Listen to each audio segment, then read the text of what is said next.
Hello students, hopefully आपकी तैयारी बहुत अच्छी चल रही होगी। आज की इस वीडियो में हम करने वाले हैं प्रॉफिट प्रायर टू इनकॉर्पोरेशन। ठीक है, बहुत इजी टॉपिक है ये। आपकी जो आपका टॉपिक है वो आपके यूनिवर्सिटी एग्ज़ाम्स में से शॉर्ट क्वेश्चन के लिए बेस्ट है। ठीक है, प्रॉफिट प्रायर टू इनकॉर्पोरेशन क्या होता है? सबसे पहले इसका मीनिंग समझ लो आप कि हमें कोई बिज़नेस स्टार्ट करना है, उस बिज़नेस को हमें या तो रजिस्टर करना है, उससे पहले का प्रॉफिट हम क्या कहेंगे? उसको प्रॉफिट प्रायर टू इनकॉर्पोरेशन कहेंगे। जब भी कोई रनिंग बिजनेस हम टेक ओवर करते हैं, सपोज मेरा कोई बिजनेस है, ठीक है, मेरा बिजनेस किसी दूसरी कंपनी ने ले लिया, तो मेरा तो बिजनेस चल रहा था ना, उसमें कुछ तो प्रॉफिट होगा। जब दूसरी कंपनी उसको टेक ओवर कर लेगी, जब वो मेरा प्रॉफिट कैलकुलेट करेगी, मेरी कंपनी का प्रॉफिट कैलकुलेट करेगी, उसे हम क्या कहेंगे?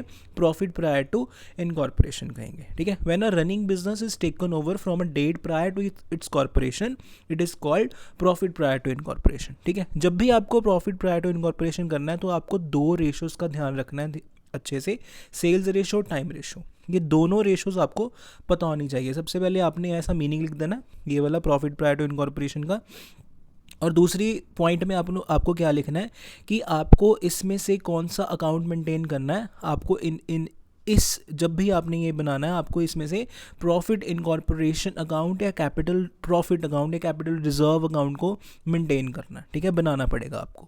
ठीक है, ये आपकी एग्जांपल दे देना आप ये वाली कि कोई भी एग्जांपल अपनी तरफ से बना के दे देना कि 1 अप्रैल को किसी पर्सन ने हमारा बिज़नेस टेक ओवर कर लिया, तो जब तक वो बिज़नेस हमारे पास था, जब वो दूसरे बंदे के पास चला गया, वो इसको कैलकुलेट कर रहा है प्रॉफिट को, तो उसे क्या कहेंगे? प्रॉफिट प्रायर टू इनकॉर्पोरेशन कहेंगे। ठीक है जी, तो जो भी आपके मिसलिनियस एक्सपेंसेस होंगे, लॉसेस होंगे, ठीक है, प्रॉफिट्स होंगे, ये सारे के सारे किस में पड़ेंगे? इस पर्टिकुलर अकाउंट में पड़ेंगे, जिस अकाउंट को हम क्या कहते हैं? कैपिटल रिजर्व अकाउंट कहते हैं। जो बेसिकली क्यों ज़रूरी है बनाना? कंपनी की गुडविल को कैलकुलेट करने के लिए बनाना ज़रूरी है। ठीक है जी, जैसा कि मैंने आपको बताया था कि प्रॉफिट और लॉस अकाउंट बनाने के लिए आपको कौन से पॉइंट दिमाग में रखने हैं। सबसे पहला है कि from the date of purchase, ठीक है, किस दिन आपने बिजनेस को खरीदा है, ठीक है, उससे पहले का प्रॉफिट। दूसरा पॉइंट है कि कौन सा अकाउंटिंग ईयर आप मेंटेन कर रहे हो, उस अकाउंटिंग ईयर तक भी आपको क्या करना पड़ेगा? कैलकुलेट करना पड़ेगा। देखो, स्टेप नंबर 1 है कि आपको सबसे पहले ट्रेडिंग अकाउंट बनाना है। स्टेप नंबर 2 है, मैंने आपको वीडियो की शुरुआत में ही बताया था कि दो रेशोज़ इंपॉर्टेंट है, sales ratio, time ratio. Sales ratio आपको कैलकुलेट करनी पड़ेगी on the basis of sales.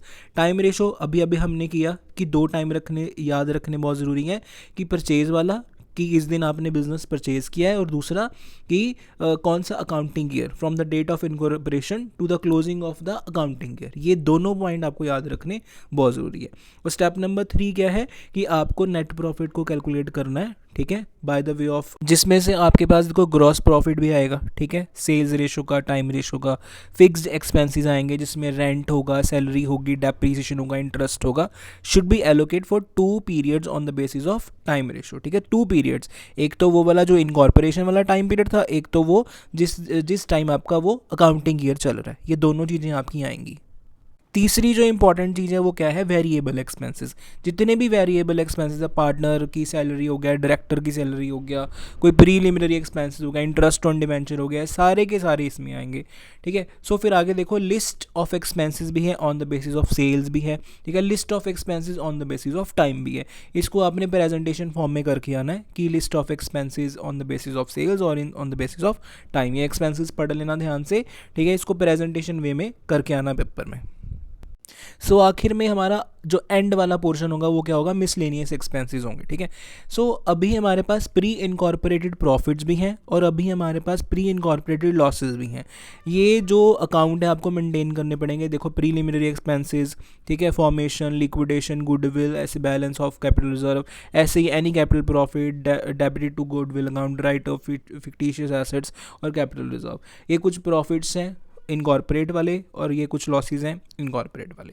ठीक है, ये आपका सिर्फ और सिर्फ शॉर्ट क्वेश्चन के लिए इंपॉर्टेंट हो जाता है, प्रॉफिट प्रायर टू इनकॉर्पोरेशन। इसी सीक्वेंस में क्वेश्चन को करके आना, थोड़ा सब में से लिख लेना। आपका जो एक पेज जो अभी लिखते हो, क्योंकि शॉर्ट क्वेश्चन 1 पेज का बनता है, तो उसके लिए आपको ये बेनिफिट करेगा। All the very best for your exams.